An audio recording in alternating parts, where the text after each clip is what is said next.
Bonjour à tous, aujourd'hui nous allons étudier La Grande Île. Il s'agit d'un roman de Christian Signol paru en 2004.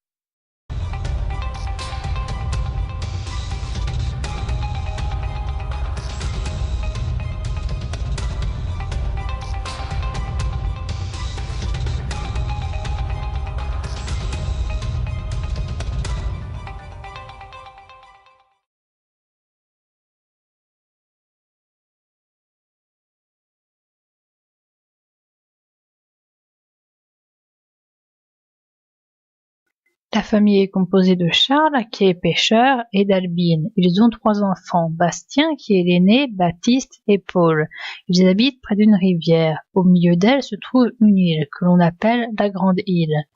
Bastien aime être entouré de la nature. Les membres de la famille sont isolés déjà géographiquement, mais aussi parce qu'ils le veulent bien. Ils vivent tous les 5 soudés et cela leur suffit. À chaque fois que quelqu'un s'absente pour quelques heures ou pour quelques jours, cela crée des angoisses au sein de la famille.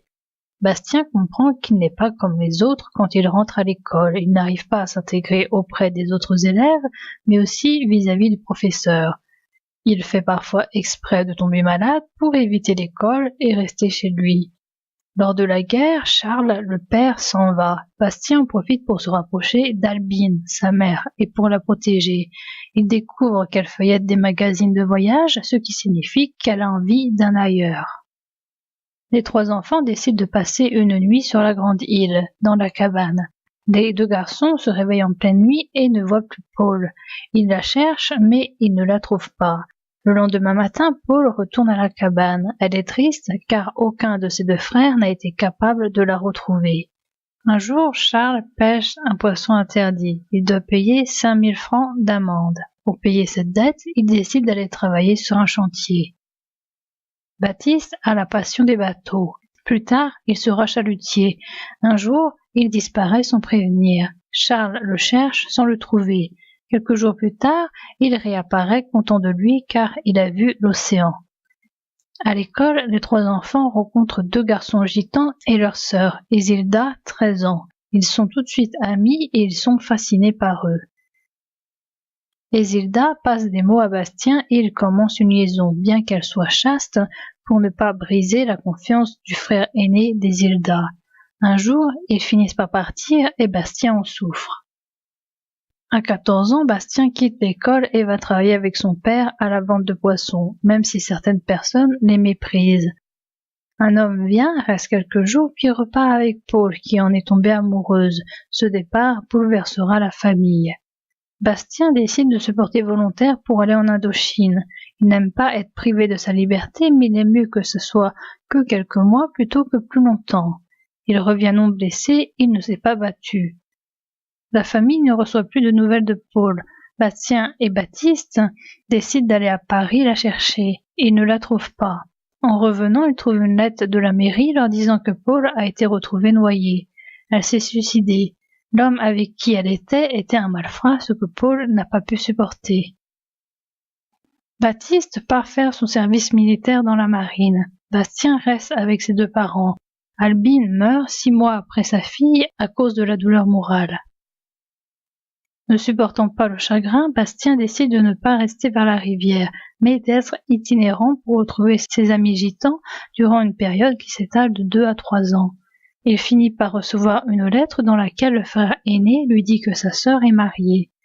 Bastien part au Québec quelques années. Il y fait le commerce du bois. Après une lettre de son père, il décide de revenir à la rivière. Il retrouve un père vieilli et malade. Son père le prévient que la Grande Île a disparu à cause d'un barrage. Bastien se rend compte que c'est cet endroit qu'il préfère et il décide de rester. Avant de mourir, son père lui demande à voir une dernière fois Baptiste. Bastien part à sa recherche. Baptiste a maintenant un bateau et est devenu pêcheur. Baptiste décide de ne pas revenir, mais il fait dire qu'il arrivera bientôt pour donner de l'espoir à son père. Bastien accompagne son père jusqu'à la mort.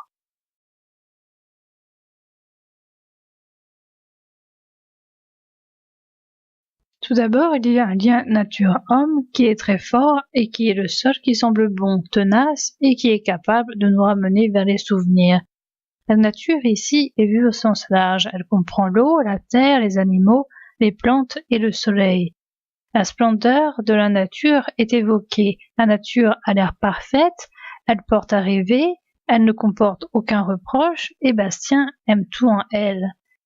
Le deuxième thème important est l'enfance. Elle est sacrée, le reste n'a pas autant de saveur. Une fois adulte, le monde est moche. Il faut se ressourcer dans la nature qui ramène des souvenirs. Le roman met aussi l'accent sur le lien familial. Dans le roman, il est très fort, tous les individus ont l'air soudés entre eux, ils sont dans un clan fermé, il y a peu de visites de l'extérieur, il y a également peu de visites à l'extérieur aussi. Quand un individu part, c'est la panique, la mort d'un membre de la famille amène la douleur et même la mort.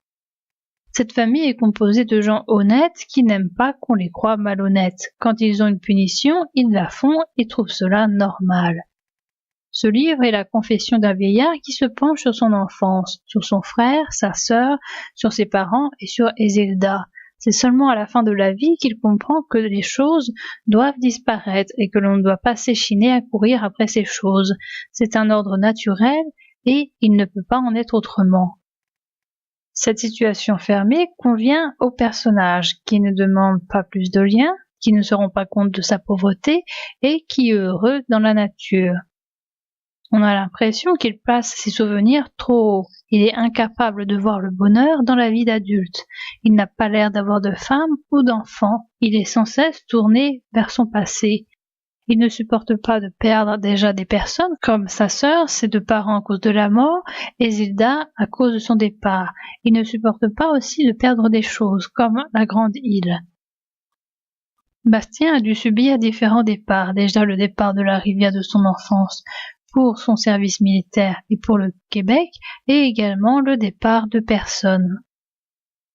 Selon lui, du passage à l'âge adulte, on n'en a rien à retirer, c'est à partir de ce moment-là que l'on souffre, les morts se succèdent, et c'est à partir de ce moment-là que l'on voit sa famille se disloquer.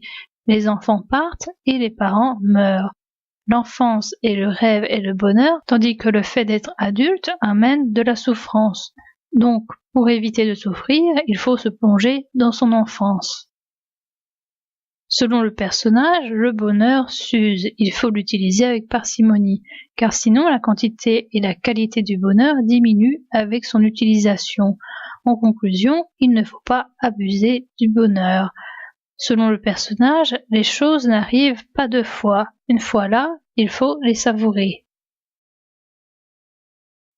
J'ai compris depuis longtemps que le plus tragique dans nos vies, c'est que les choses n'arrivent jamais deux fois. Lorsque j'étais enfant, déjà j'essayais de retenir par la pensée le moindre des événements de la veille, même anodins. Ainsi, sur le chemin de l'école, je récapitulais les instants passés près de Charles et d'Albine, la veille au soir ou le dimanche. Je tentais de les retenir, de les revivre, et j'ai mis beaucoup de temps à accepter l'évidence d'une perte irrémédiable, jusqu'à l'âge adulte en réalité. Alors seulement j'ai su qu'il fallait l'admettre ou disparaître soi-même. Aujourd'hui, si je suis toujours là, c'est parce que j'ai entretenu l'espérance de ressentir, ne serait-ce qu'un instant, la caresse des rayons de ce soleil-là.